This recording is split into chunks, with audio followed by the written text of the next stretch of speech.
Hey guys, how's it going? So today I wanted to go over 15 places you can buy Airbnb vacation rentals in Europe. It's Airdna information and I thought I'd share this with you guys. But first, I want to talk about why someone would want to, from the US, put their money in an Airbnb in Europe. I know it's crazy. How are they going to manage it? Well, let's get into it. So there's a group of people right now in the US who have a lot of money and they don't know what to do with it. It could be your mom and pop, it could be hedge funds, it could be groups of individuals who just want to invest and that are afraid of hyperinflation here in the US. So 40% of the US dollar in existence was printed within the last 12 months. That is crazy. So a lot of people are afraid of what happened in 1921 in Weimar, Germany.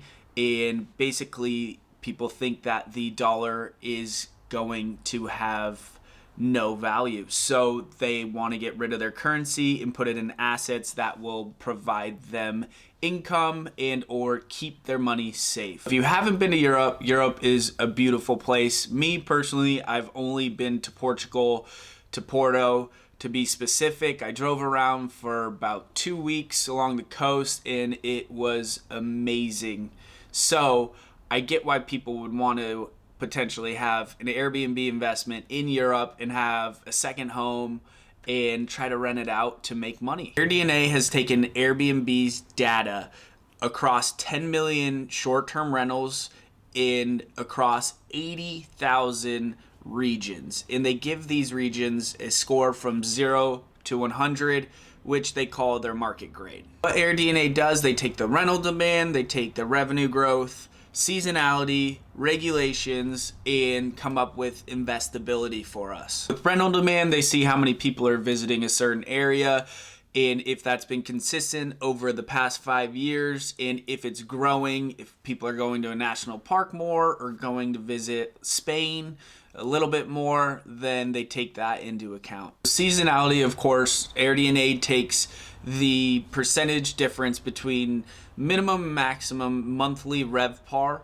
in the past year between the different seasons. Investability, they take the average in the past year of the purchase price of a home and how much revenue Airbnbs in that specific area are bringing in at a nightly rate. So now that you know how Airdna kind of grades the locations, how they came up with these 15 locations in Europe to invest in Airbnbs, let's start with number one. So Seville, Spain, they give a market score of 96.06. I'm just going to run through these really quick for you guys, and I'm going to look at the map myself to see exactly where these towns are on the map because I have no idea. This is all information for me too. It's very exciting to see that they have picked out little places in Europe that they believe would be a great place to put your money and invest in Airbnb short-term rentals. Finland, another one, they're saying Vantaa, Vantaa, is an excellent market for short-term rentals. It sees high demand, high revenue growth, low seasonality, and moderate regulation. They're giving it a market grade of 97 out of 100, which is an A. Rental demand, 79, pretty good. Revenue growth, 81. Seasonality, 87. Regulation, 52. So regulation, very low. Next one is France, Reze. Sorry if I'm pronouncing these wrong. In Western France is an all-around excellent market with high demand, high growth, and low seasonality. Market grade again, 97 out of 100. Rental demand, 80. Revenue growth, 90. Seasonality, 88. Regulation, 42. Jumping to Germany. 2 of the top 15 European markets are in Germany. And both of them see high rental demand, low seasonality, revenue growth in Schwarzwald Bar Kreis in Jena is low to moderate, but with little to no seasonality in these markets, you can expect to get bookings year round. That is great news. So typically you won't have a low season.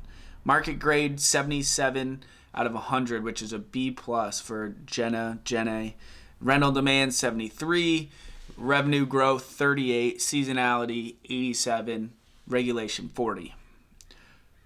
Schwarzwald, I can't pronounce the rest of that. That's insane. Market grade 84 out of 100. They're giving it an A. Rental demand, probably because it's at 89%. Revenue growth 27. Seasonality 85. Regulation 58. So we're hopping over to Greece. Greece, Calithia, market grade 90 out of 100. A. Rental demand 76. Revenue growth 58. Seasonality 98. Regulation 45. Italy, they're saying Florence, market grade 97 out of 100. Rental demand 69. Revenue growth 83. Seasonality 66. Regulation 79. Off to the Netherlands, Gory Overflaky, market grade 93 out of 100, rental demand 93, revenue growth 74, seasonality 53, regulation 66. I already went over Seville in Spain. They're also saying Tacoronte in Spain, market grade 94 out of 100, rental demand 65, revenue growth 65, seasonality 97, regulation 63. So what I'm going to do, there's a lot more. We're almost there. I'm going to link this article on Airdna in the comment section. So go ahead and give me a thumbs up if you see it. Please like it. You can check it out. There's a lot to go through. It's pretty cool. But if you're an investor looking to maybe park your money outside of the U.S. and you want to get into the Airbnb business, short-term rental, Airdna gives you at least an idea of where to look at, and you can kind of dig a little deeper. As I mentioned before in my previous videos, you can go on Airdna and purchase a city and kind of narrow in a little bit more, get more market data, and determine yourself if it's somewhere you want to invest.